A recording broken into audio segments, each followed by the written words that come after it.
ہوا رحمتوں کی چلی، بن کے موج کرم مصطفیٰ آ گئے، بن کے موج کرم مصطفیٰ آ گئے، حل میری ہو گئی خود بخود مشکلیں، سارے عالم کے مشکل کشا آ گئے۔ بسم اللہ الرحمن الرحیم۔ لاکھوں کروڑوں درود حضور اکرم صلی اللہ علیہ وسلم پر اور ان کی آل پر۔ السلام علیکم ناظرین، میں ہوں جاوید چودھری۔ خواتین ساتھ آج ہمارے رسول صلی اللہ علیہ وسلم کا میلاد ہے۔ آپ آج کے دن دنیا میں تشریف لائے تھے۔ میرا ایمان ہے کہ اگر ہمارے رسول دنیا میں نہ آتے تو انسانیت ادھوری رہ جاتی۔ مائیں ہوتی لیکن ان کا احترام نہ ہوتا، والد ہوتے لیکن ان کی عزت نہ ہوتی، اولاد ہوتی لیکن یہ شفقت سے محروم ہوتی، بیٹیاں ہوتی لیکن یہ جان، ناموس اور عصمت سے محروم ہوتی، ہمسائے ہوتے لیکن ہمسائیگی نہ ہوتی، لوگ ہوتے لیکن ان لوگوں میں کوئی بھائی کوئی بہن نہ ہوتی، تجارت ہوتی لیکن اس میں ایمانداری نہ ہوتی، بیماری ہوتی لیکن تیمارداری نہ ہوتی، حسن ہوتا لیکن حسن اخلاق نہ ہوتا، کعبہ ہوتا لیکن اس کعبے کو سجدہ نہ ہوتا، قانون ہوتا لیکن اس کا احترام نہ ہوتا، اور خدا ہوتا لیکن خوف خدا نہ ہوتا۔ ہمارے رسول آئے تو ان کے ساتھ ہی انسانیت کے وہ تمام رنگ بھی آ گئے جن کی وجہ سے آج انسانیت کہلاتی ہے۔ مجھے آج ہندوستان کے ایک مشہور عالم کا فکرہ یاد آ رہا ہے۔ انہوں نے فرمایا تھا، میں خدا کو خدا اس لیے مانتا ہوں کہ میرے نبی نے خدا کو خدا کہا تھا۔ رسول اللہ صلی اللہ علیہ وسلم نے فرمایا تھا، میرے رب نے مجھے 9 باتوں کا حکم دیا۔ یہ 9 باتیں خواتین حضرات انسانیت کا چارٹر ہیں، اور آپ اور میں جب تک ان 9 باتوں پر عمل نہیں کرتے ہم اس وقت تک انسان کہلا تو سکتے ہیں مگر ہو نہیں سکتے۔ آپ صلی اللہ علیہ وسلم نے فرمایا کہ مجھے کہا گیا، کھلے اور چھپے ہر حال میں دل میں خدا کا خوف رکھو۔ 2، محبت ہو یا غصہ دونوں حالتوں میں انصاف کرو۔ 3، امیری ہو یا غریبی دونوں حالتوں میں اعتدال میں رہو۔ 4، جو تعلق توڑے اس سے رشتہ جوڑو۔ 5، زیادتی کرنے والوں کو معاف کر دو۔ 6، جو چھین لے اس کو بھی عطا کرو۔ 7، خاموشی میں غور و فکر کرو۔ 8، جب بھی نظر اٹھاؤ دنیا کو عبرت سے دیکھو۔ اور 9، نیکی کا حکم دو، بدی سے روکو، اور ہر وقت اللہ کا ذکر کرو۔ ناظرین، یہ 9 احکامات ہمارے رسول صلی اللہ علیہ وسلم کی تمام سنتوں کا محور ہیں۔ آئیے آج کے دن آپ اور میں وعدہ کریں کہ ہم باقی زندگی ان پر عمل کرنے کی کوشش کریں گے۔ ہمارے ساتھ آج ملک کے مشہور مفکر اور عالم دین مولانا طارق جمیل صاحب ہیں۔ مولانا بیرون ملک ہیں لیکن اس کے باوجود یہ آپ اور ہمارے ساتھ گفتگو کر رہے ہیں۔ مولانا السلام علیکم۔ جی وعلیکم السلام ورحمۃ اللہ وبرکاتہ۔ مولانا یہ بتائیے گا کہ اسلامی ملک ہو اور نبی اکرم صلی اللہ علیہ وسلم کا میلاد کا دن ہو اور دہشت کا خوف بھی ہو، اور یہ محسوس ہو رہا کہ دہشت گردی نہ ہو جائے، جلوس کے سامنے پولیس کھڑی ہو، آپ محسوس نہیں کرتے کہ اسلامی ملک میں کم از کم یہ نہیں ہونا چاہیے؟ ہم کہاں پہنچ گئے؟ جی بسم اللہ الرحمن الرحیم، والصلاة والسلام علی رسولہ الکریم وعلی آلہ وصحبہ اجمعین۔ جاوید بھائی، دین سے دوری ہی کا نتیجہ ہے انما المؤمنون اخوہ۔ تو اللہ تعالیٰ نے قرآن میں کہا ہے کہ ایمان والے آپس میں بھائی ہیں۔ یقیناً دین سے دوری ہی ہے جس کا یہ سبب ہے نفرت ہے، ایک دوسرے سے بغض ہے، اس کے پیچھے تربیت کا فقدان ہے، دین سے دوری ہے۔ اچھا، یہ دیکھیے گا مولانا کہ کراچی شہر ہے اور پاکستان کا سب سے بڑا شہر، 2.5 کروڑ کی آبادی وہاں پہ، اور میلاد کے جلوس آج نکلے تو 5000 اضافی پولیس لگانی پڑ گئی اس کی حفاظت کے لیے، اور ایک بڑھتا ہوا خوف ہے سرکاری سطح پہ بھی اور غیر سرکاری سطح پہ بھی۔ ہم سب ایسے محسوس ہوتا ہے جیسے خوف کا بوجھ اٹھا کے گھر سے نکلتے ہیں اور گھر واپس چلے جاتے ہیں۔ اس سے ہم کیسے نکلیں گے؟ کس طرح نکل سکتے ہیں ہم؟ نکلنے کا راستہ تو آپس میں محبت ہی ہے جی، ایک دوسرے کو محبت دی جائے، ایک دوسرے کی کمیاں نہ دیکھی جائیں، خوبیاں دیکھی جائیں، معاف کرنا، درگزر کرنے کی اسپرٹ پیدا کی جائے، اور ایک دوسرے کو برداشت کرنے کی ہمت کی جائے تو یہی ایک راستہ ہے. بیچاری حکومت کیا کرے گی, کیسے نکال سکتی؟ اچھا, پوری زندگی آپ سیرت کا مطالعہ کرتے رہے اور میں نے آپ کی بے شمار تقاریر سنی, میں نے آپ کو براہ راست بھی سنا مولانا. آج کیونکہ 12 ربیع الاول ہے, میں چاہتا ہوں کہ نبی اکرم صلی اللہ علیہ وسلم کی ذات کے حوالے سے وہ گوشے جن کو ہم نہیں آج تک دیکھ سکے یا ہمارے سامنے نہیں آ سکے بدقسمتی سے, میں چاہتا ہوں کہ وہ لوگوں کے سامنے بیان کریں تاکہ ہمارے ایمان کی جو شمع ہے وہ مزید فروزاں ہو سکے.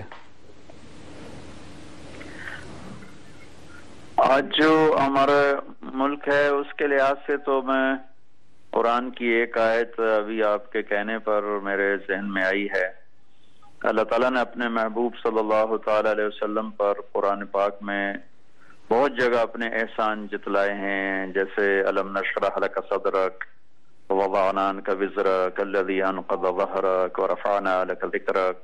یہ احسان کی ایک تفصیل اللہ نے بتائی ہے. ایسے ہی علم یجدک یتیما فآوا, یہ اللہ تعالیٰ اپنا ایک احسان بتلا رہے ہیں, انا اعطیناک الکوثر. اس طرح قرآن میں مختلف جگہ پر اللہ تعالیٰ وعلمک ما لم تکن تعلم, یہ اللہ پاک کے احسان جو اللہ نے اپنے محبوب پر کی وہ مختلف جگہ پر بتائے ہیں. لیکن ایک احسان جو اللہ تعالیٰ نے جتلایا ہے اپنے حبیب پر, اس کے لیے وہ اسلوب اختیار کیا ہے جو پورے قرآن میں کسی بھی احسان پر ایسا اسلوب اللہ تعالیٰ نے اختیار نہیں فرمایا. وہ ہے نرمی کا. اللہ تعالیٰ نے فرمایا کہ فَبِمَا رَحْمَةٍ مِّنَ اللَّهِ لِنْتَ لَهُمْ, اے میرے محبوب میری بہت بڑی رحمت آپ کی طرف متوجہ ہوئی اور آپ ان کے لیے اپنی امت کے لیے نرم ہو گئے. تو ماں کا لفظ جہاں بہت بڑا ہے, بہت بڑا ہے, یہ اللہ کی رحمت کو اتنا وسیع کر دیتا ہے کہ وہ الفاظ کے دائرے میں یا آفاق کے دائرے میں نہیں آتا. یہ لفظ جیسے اللہ تعالیٰ اپنی ذات میں لامحدود ہے, تو ماں کے ذریعے سے اللہ یہ بتا رہے ہیں کہ میرے حبیب وہی میری لامحدود رحمت آپ کی طرف متوجہ ہوئی اور آپ انتہائی عالی اخلاق والے, نرم مزاج والے بن گئے. لو کنتا, آگے عجب بات فرمائی ہے, لو کنتا فظا, میرے محبوب اگر آپ کی زبان میں سختی ہوتی, شدت ہوتی, غلیظ القلب, آپ کے مزاج میں شدت ہوتی, آپ سخت مزاج ہوتے اور آپ کے الفاظ میں سختی ہوتی, تو لنفضوا من حولک, تو آپ کے ساتھی آپ کو چھوڑ کے چلے جاتے. یہ اللہ اپنے محبوب سے فرما رہے ہیں کہ آپ کے ساتھی آپ کو چھوڑ کے چلے جاتے. فاعف عنہم واستغفر لہم, آپ انہیں معاف کیا کریں, آپ ان کے لیے مجھ سے دعائے مغفرت کیا کریں.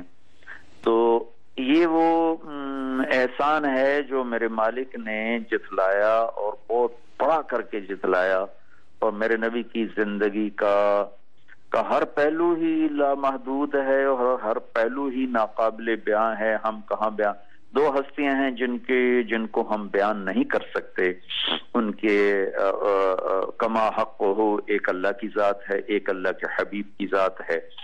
ان دونوں ہستیوں کو نہیں بیان کیا جا سکتا. تو اس میں آج کے حوالے سے جو ہمارے ملک میں نفرت ہے, بغض ہے میرے محبوب کی, یہ جو اللہ تعالیٰ نے صفت بتائی ہے لنت لہم, آپ نرم ہو کے, یہ سب سے مطلب ساری بڑی ہیں, میں تقابل کیسے کروں, ساری بڑی ہیں, یہ بہت بڑی صفات میں سے بہت بڑی صفت ہے جو اس وقت ہمیں اپنانے کی ضرورت ہے. اور اسی حوالے سے ایک اور بات ابھی میرے ذہن میں آئی ہے کہ اللہ نے قرآن کے الفاظ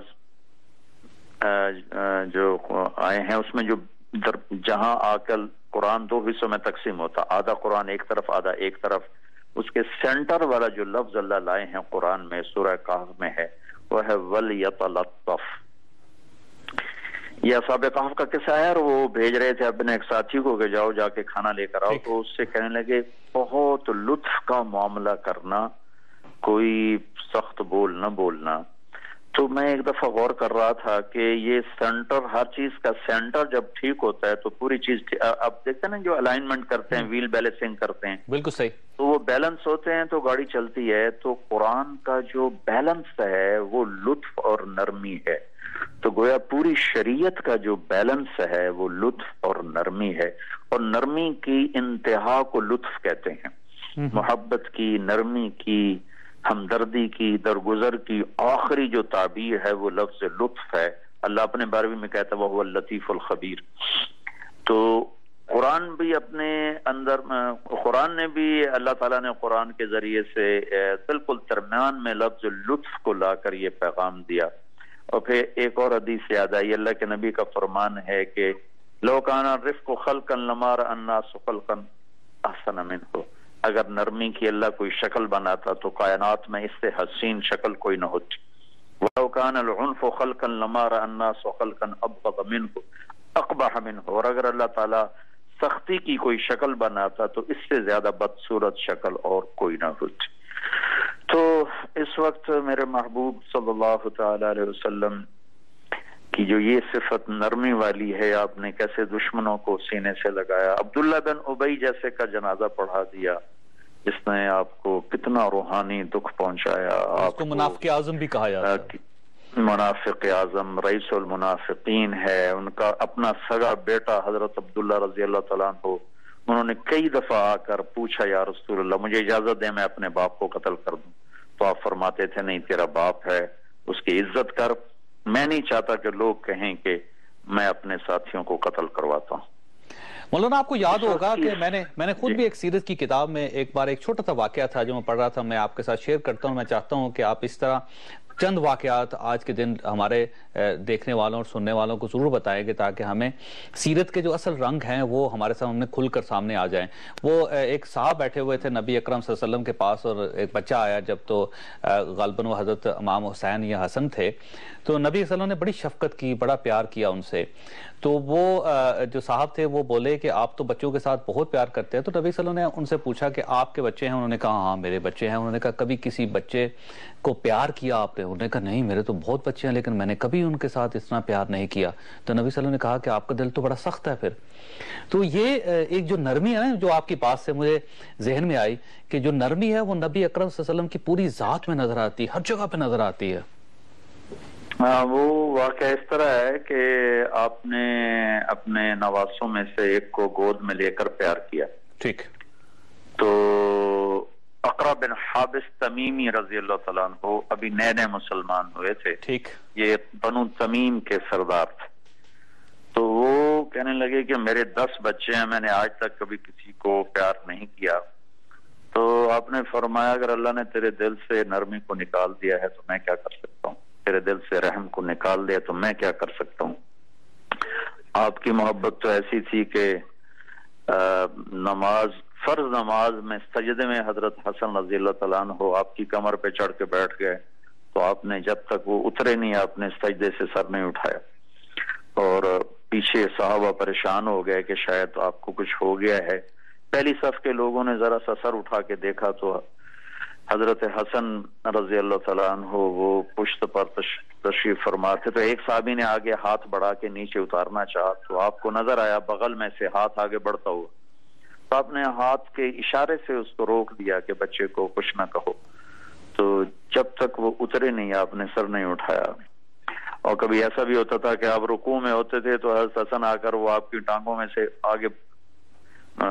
آگے سے پیچھے نکل جاتے، پیچھے سے آگے نکل جاتے، اور آپ نماز کے اندر اس کو برداشت بھی کرتے تھے، خوش بھی ہوتے تھے۔ اچھا دشمنوں کے ساتھ آپ کی بڑی دشمنوں کے ساتھ بھی بڑا زبردست رویہ تھا، جس طرح حضرت ابو سفیان رضی اللہ تعالیٰ عنہ کے گھر کو دارالامان قرار دے دیا، اور جس طرح وہ لوگ جنہوں نے آپ کو مکہ سے نکال دیا وہ جب مدینہ میں آتے تھے تو کس طرح ان کو عزت دیتے تھے، یہ فرمائیے گا، ذرا دیکھیے گا۔ دیکھنا ابو سفیان ساری زندگی آپ کے قتل کے پیچھے پڑا رہا، لیکن جب خندق کی لڑائی کے بعد مکے میں قحط آیا اور خندق میں کتنی تکلیف آئی، وَإِذْ زَاغَتِ الْأَبْصَارُ وَبَلَغَتِ الْقُلُوبُ الْحَنَاجِرَ، اللہ تعالیٰ قرآن میں فرماتے ہیں جب تمہاری آنکھیں پھٹ گئیں اور تمہارے کلیجے اچھل کے منہ کو آ گئے۔ اس وقت میں جب مکے میں قحط پڑا تو اللہ کے نبی نے 300 دینار بھیجے اور ابو سفیان کو بھیجے کہ ابو سفیان یہ مکے والوں کو کھانا کھلا دو، تو ابو سفیان کہنے لگے قربان جاؤں محمد پہ، ہم اس کے قتل کے پیچھے پھر رہے ہیں، وہ ہمیں کھانا کھلانے کے پیچھے پھر رہا ہے۔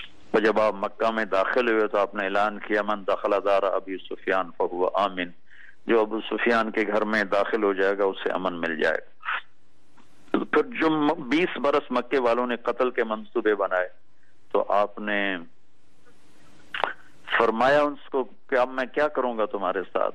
تو سہیل بن عمر کہنے لگے آپ بڑے عالی اخلاق والے ہیں، عالی اخلاق والے کے بیٹے ہیں، آپ کرم ہی کریں گے، کریم ہے، ابن کریم ہے۔ تو آپ نے فرمایا جاؤ جو میرے بھائی یوسف نے اپنے بھائیوں سے کہا تھا میں بھی وہی کہتا ہوں، انتم الطلقاء، جاؤ تم آزاد ہو، میری طرف سے تم پر کوئی نہ پابندی ہے نہ کوئی مطالبہ ہے۔ تو وہ مکے والے جو بدر میں فرشتوں کو اترتا دیکھا ایمان نہیں لائے، چاند کے 2 ٹکڑے ہوتے دیکھا ایمان نہیں لائے، اور قرآن جیسا معجزہ سنا ایمان نہیں لائے، قدم قدم پہ آپ کے معجزے دیکھے کلمہ نہیں پڑا، اور آپ کے اس عالی اخلاق کے سامنے سب ڈھیر ہو گئے اور سب نے کلمہ پڑھ لیا اور سارے ہی ایمان لے آئے۔ صرف نرمی سے آپ بہت سارے مسائل حل کر سکتے ہیں، اختلافات دور کر سکتے ہیں، فرقہ واریت کا بھی یہی حل ہے، دہشت گردی کا بھی یہی حل ہے، جو ایک سیاسی پولرائزیشن ہے سوسائٹی میں اس کا بھی یہی حل ہے، ہمسایہ ہمسائے کے ساتھ لڑ رہا ہے، بھائی بھائی سے لڑ رہا ہے، اس کا بھی یہی حل ہے کہ صرف نرمی اختیار کی جائے۔ نرمی اختیار کی جائے، نرمی اختیار کی جائے، یہی میرے نبی کی سیرت کا یہ پہلو اس وقت بہت زیادہ میرے دیش کو اس کی ضرورت ہے، مجھے بھی ضرورت ہے، آپ کو بھی ضرورت ہے، تو جتنے ہمارے شعبہ جات ہیں ان سب کے اندر کام کرنے والوں کو اس کی ضرورت۔ اچھا مولانا یہ فرمائیے کہ ہمارے دلوں میں سختی کیوں ہے، ہم اتنے سخت کیوں ہیں، چھوٹی چھوٹی باتوں پہ ناراض ہو جاتے ہیں، چھوٹی چھوٹی باتوں پہ ہم قتل کرنے پہ، لڑنے پہ، مرنے پہ مجبور ہو جاتے ہیں، ہم دوسرے لوگوں کا احترام ختم کر دیتے ہیں، ان کی عزت نفس کو کچل دیتے ہیں، اتنے سخت دل کیوں ہیں ہمارے؟ میں کیا کہہ سکتا ہوں جاوید بھائی، تربیت کی کمی ہے، ماحول، ایک تو جب عدالتی نظام میں ظلم آ جاتا ہے تو آگے وہ ظلم آگے چلنا شروع ہو جاتا ہے۔ ہمارے ملک کا عدالتی نظام بہت ظالمانہ ہے، بہت ظالمانہ ہے، اور مجھے وہ غیاسہ ایک ڈاکو تھا، شاید پتہ نہیں آپ کو یاد ہے کہ نہیں، اس کو جب پھانسی پہ چڑھایا گیا تھا تو اس سے پہلے اس کا انٹرویو ہوا تھا تو اس نے کہا تھا جب تک پاکستان کی پولیس یہی کچھ کرتی رہے گی جو کر رہی ہے تو غیاسے پیدا ہوتے رہیں گے۔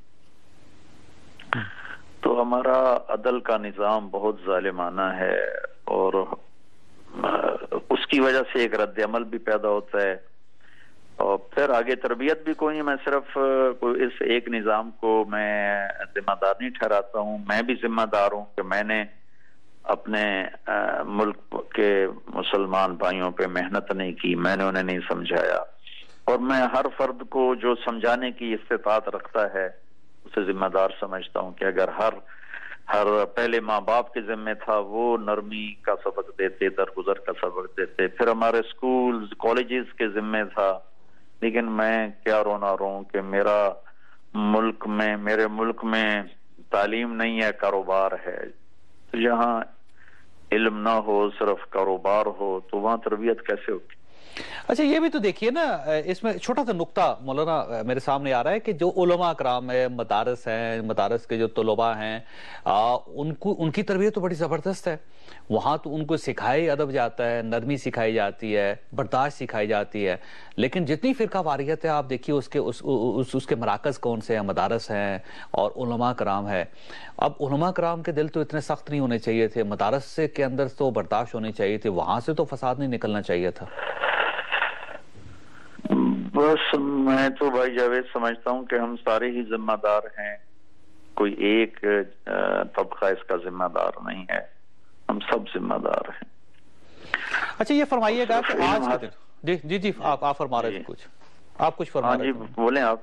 اچھا یہ فرمائیے گا کہ آج کے دن آپ کو اس پورے معاشرے میں کون سی ایسی برائیاں ہیں، 5 برائیاں جو آپ کو محسوس ہوتی ہیں کہ بہت زیادہ ہیں، اور اگر ان کو نہ روکا گیا تو ہمارا معاشرہ مکمل طور پر تباہ ہو جائے گا اور ان کو ختم کرنا چاہیے؟ کون سی 5 برائیاں آپ بیان کریں گے آج کے دن کے حوالے؟ 5 میں نہیں کہتا ہوں، میں صرف 3 کہتا ہوں جاوید بھائی۔ ٹھیک۔ میں نے جو سیرت یا تاریخ یا قرآن کے حوالے سے دیکھا ہے، 3 برائیاں ایسی ہیں جو قوم ہو فرد ہو انہیں ختم کر دیتی ہیں. ٹھیک. تو ایک ظلم ہے، ایک جھوٹ ہے اور ایک دھوکہ ہے. یہ پہلے بھی میں کہہ چکا ہوں، بلکہ میرے تقریباً ہر بیان میں یہ بات ہوتی ہے کہ جس قوم میں جس فرد میں ظلم ہوگا، جھوٹ ہوگا، دھوکہ ہوگا، انہیں ذلت تو دیکھنی پڑے گی، انہیں تباہی بھی دیکھنی پڑے گی. 3 کام چھوڑ کے 3 کر لیں. ایک ظلم کی بجائے عدل ہو، جھوٹ کی بجائے سچ ہو اور دھوکے کی بجائے دیانتداری ہو، تو اللہ تعالیٰ اس رات کو صبح میں تبدیل فرما دے. اور اس کو ہم لا اور آرڈر سے نہیں کسی کو سچ بلوا سکتے، یہ تربیت کے ذریعے سے ہی ہے. تبلیغ کا کام جو ہو رہا ہے یہ اسی چیز کی ایک تربیتی محنت ہو رہی ہے کہ لوگ ان چیزوں سے نکلیں، کیونکہ آپ ڈنڈے سے کسی کو نہ سچ بلوا سکتے ہیں، نہ دھوکے سے نکال سکتے ہیں، نہ اس کو ظلم سے ہٹا سکتے. اچھا آپ بتائیے گا سارے جی فرمائیں. 18 کروڑ بہن بھائیوں کو 18 کروڑ بہن بھائیوں کو یہ کہوں گا کہ ظلم سے توبہ کریں، جھوٹ سے توبہ کریں، بددیانتی سے توبہ کریں. اچھا ظلم کس کو سمجھتے ہیں آپ مولانا؟ یہ آپ یہ سمجھتے ہیں کہ کسی کے حق چھین لیا جائے، کسی کی انسلٹ کی جائے، کسی کے جو جائز معاملات ہیں ان میں رکھنا ڈالا جائے، کس کو ظلم سمجھتے ہیں آپ؟ یہ ساری چیزیں آپ نے ظلم ہی بتائی ہیں. جو کچھ آپ نے بتایا یہ ظلم ہے. ایک اور ظلم میرے نبی نے بتایا، یہ تو ایک ہمارا انڈرسٹوڈ ظلم ہے. ایک ظلم اللہ کے نبی نے یہ بتایا ہے، آپ نے فرمایا کہ الجفا کل الجفا، ظلم ہے، بہت بڑا ظلم ہے جو اذان کی آواز سنے اور نماز کے لیے اٹھ کے اللہ کی بارگاہ میں حاضر نہ ہو، اس کو بھی اللہ کے نبی نے ظلم قرار دیا ہے. یہ ظلم ہے اپنی ذات پر، اور اپنی ذات بھی اللہ کی امانت ہے، اس پر بھی ظلم نہیں کرنا ہے. اور دوسرا وہ جب آپ بتا رہے ہیں یہ سارا ظلم ہی ظلم ہے، یہ ساری چیزیں اس میں آتی ہیں. اور سب سے زیادہ جو آج ظلم ہے جاوید بھائی، وہ عزت نفس کو مجروح کرنے والا جو ظلم ہے یہ بہت ہے. خاص طور پر آپ کا میڈیا اس میں نمبر 1 جا رہا ہے.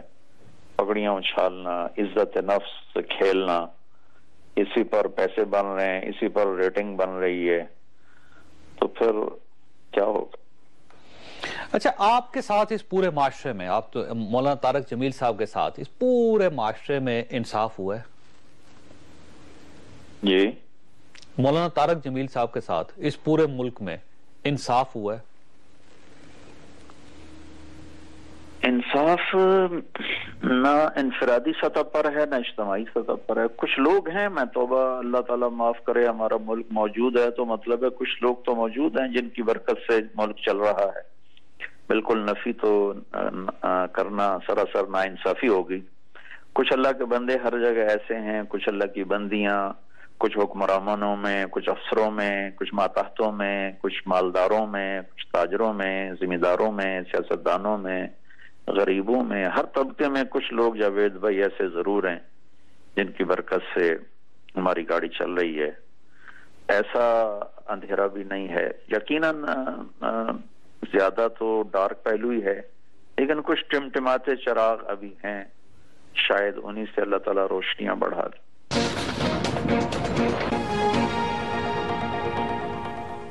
آپ اس ملک کے مستقبل سے مطمئن ہیں؟ مستقبل سے پر امید ہوں، مطمئن تو نہیں ہوں، پر امید ہوں.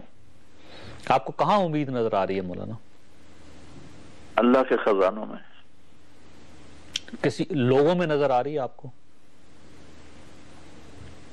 لوگوں میں بھی نظر آ رہی ہے. وہ با اختیار لوگوں میں نظر آ رہی ہے آپ کو یا بے اختیار لوگوں میں نظر آ رہی ہے آپ کو؟ جاوید بھائی اللہ کا فیصلہ کثرت پر نہیں ہوتا، با اختیار پر نہیں ہوتا. کبھی کسی ایک کی آہ سارے قوم کی تقدیر بدل دیتی. تو ایسے رونے دھونے والے اس ملک میں ہیں. میں جنگلوں میں بھی پھرا ہوں، دیہاتوں میں بھی پھرا ہوں، بادشاہوں سے بھی ملا ہوں. تو ابھی رونے والے ہمارے ہیں انشاءاللہ. اور مجھے امید ہے کہ کوئی نہ کوئی آنسو اللہ ضرور پسند کرے گا۔ اسلامی تاریخ میں 2 ریاستیں دین کے نام پر بنی تھی، ایک مدینہ کی ریاست تھی اور ایک پاکستان کی ریاست تھی۔ تو امید ہے میرا اللہ اس کی بنیاد بڑی اچھی تھی، اللہ اسے ضائع نہیں کرے گا، چاہے بعد والوں نے جو بھی کیا، لیکن بنانے والوں کی نیت بڑی اعلیٰ تھی اور بڑے پرخلوص لوگ تھے۔ اچھا یہ فرمائیے گا کہ آج کے دن کے حوالے سے کہ ہم ہر سال یہ دن منا دیتے ہیں مولانا، اور سیرت کی کتابیں بھی بہت پڑھی جاتی ہیں، پاکستان میں سیرت کی کتابیں چھپتی بھی بہت ہیں، نبی اکرم صلی اللہ علیہ وسلم کی ذات کے بارے میں بات بھی بہت ہوتی ہے، بڑی تقاریر کی جاتی ہیں، تقریریں سننے والے بھی بہت ہیں، نعت خوان بھی بہت ہیں اور نعتیں پڑھی بھی جاتی ہیں، سنی بھی جاتی ہیں، لیکن نبی اکرم صلی اللہ علیہ وسلم کی بات پہ کوئی عمل نہیں کرتا۔ ہم ہر سال یہ دن منا دیتے ہیں اور پھر اگلے دن کی طرف پڑ جاتے ہیں کہ اگلے سال پھر آئے گا، پھر ایک جشن منائیں گے اور پھر اس کے بعد پھر ایک جشن منائیں گے۔ ہم نے نبی صلی اللہ علیہ وسلم کی ذات کو صرف جشن تک کیوں محدود رکھ دیا؟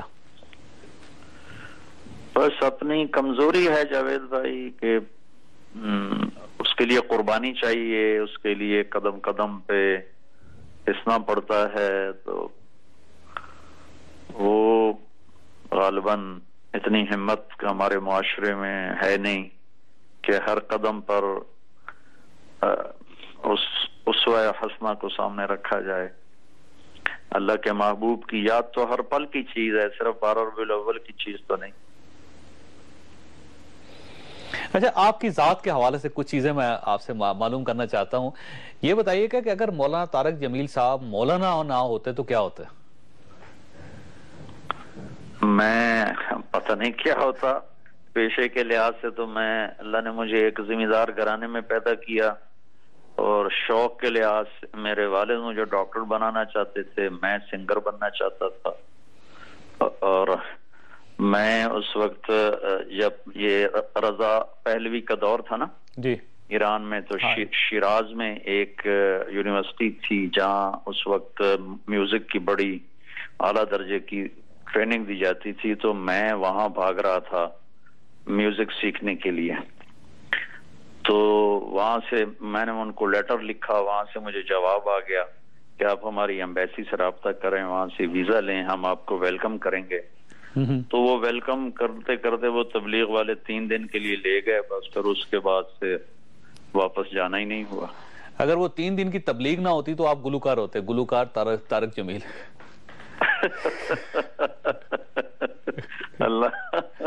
اللہ تعالیٰ نے بہتر فیصلہ کیا، میں اس کے فیصلے پر بہت راضی۔ اور اس وقت آپ کو گانا گاتے تھے، گانا سنتے بھی تھے آپ؟ میں اسکول کا کالج کا بہترین سنگر بھی تھا، اب اپنے عیب کیا بتانا، لیکن اس لیے بتا رہا ہوں کہ شاید میرے کسی اور بھائی کو بھی خیال آئے۔ اس وقت میں ناچنا گانا بجانا بہت عیب سمجھا جاتا تھا۔ 60s میں 64 میں لاہور آیا اور 71 میں 3 دن کے لیے گیا، پہلے سینٹرل ماڈل اسکول میں پڑھا، پھر گورنمنٹ کالج لاہور۔ تو میں کالج میں اسکول میں بہترین سنگر بھی تھا اور ڈانسر بھی تھا، اور بینجو، یہ گٹار تو بعد میں بینجو بجایا کرتا تھا۔ تو آپ کو گانے بھی یاد؟ نہیں، پیسے آ جاتے، گانے بھی یاد۔ اچھا پیسے بھی کماتے تھے آپ اس سے، بینجو سے؟ نہیں، مطلب پیسے جیب میں ہوتے تھے، ماں باپ سر پہ نہیں ہوتے تھے، تو یہی کرنا تھا، ہاسٹل میں رہے۔ تو آپ کو گانے بھی یاد تھے اس وقت؟ وہ کم وقت اب بھی نہیں بھولے۔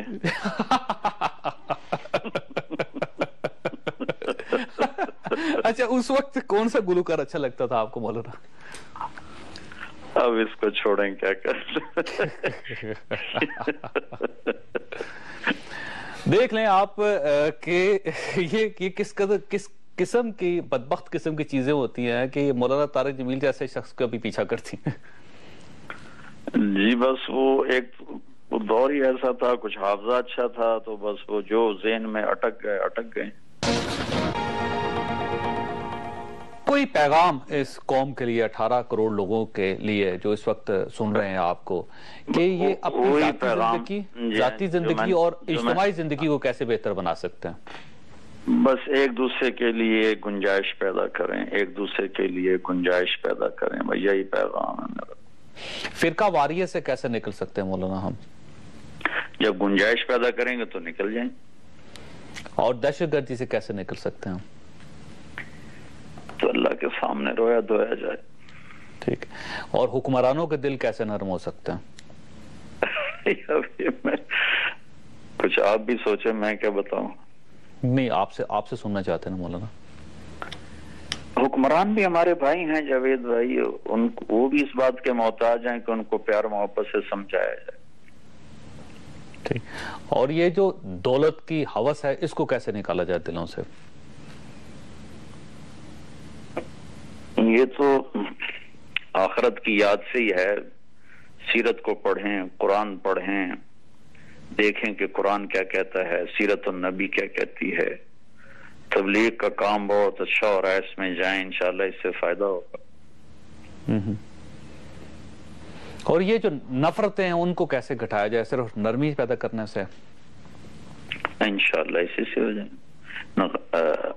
نیگیٹو تذکرے چھوڑ دیے جائیں، ایک دوسرے کی خوبیاں دیکھی جائیں، کمیاں نہ دیکھی جائیں، خوبیاں دیکھی جائیں. مولانا آپ کا بہت بہت شکریہ. خواتین حضرات، آپ نے مولانا طارق جمیل صاحب کی گفتگو سنی. مولانا ایک سما باندھ دیتے ہیں، سننے والے مبہوت ہو کر ان کی گفتگو سنتے ہیں، اور اللہ تعالیٰ نے ان کو بہت پلکا دیا اور علم سے بھی بہت نوازا، اور اس کے ساتھ ساتھ مقبولیت بھی بے انتہا دی. میں مولانا صاحب جیسی باتیں تو نہیں کر سکتا، لیکن جہاں تک میں نے سیرت کا مطالعہ کیا، جس طرح میں نے نبی اکرم صلی اللہ علیہ وسلم کی سیرت کو، ان کی سنت کو دیکھا ہے، ایک چیز مجھے ہمیشہ حیران کر دیتی ہے، اور میں ہمیشہ اپنے دوستوں کے ساتھ وہ شیئر بھی کرتا ہوں. نبی اکرم صلی اللہ علیہ وسلم سے کسی نے پوچھا تھا کہ یہ بتائیے گا کہ وہ کون سے گناہ، کون سے جرم ہیں جن کو اللہ تعالیٰ معاف نہیں کرے گا.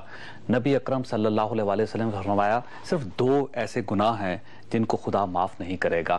باقی تمام گناہ، ہزاروں قسم کے گناہ، ہزاروں قسم کی غلطیاں، ہزاروں قسم کی کوتاہیاں اللہ تعالیٰ ہمارے معاف کر دے گا، لیکن 2 چیزیں ہیں جس کو قدرت یا اللہ تعالیٰ ہمیں معاف نہیں کرے گی.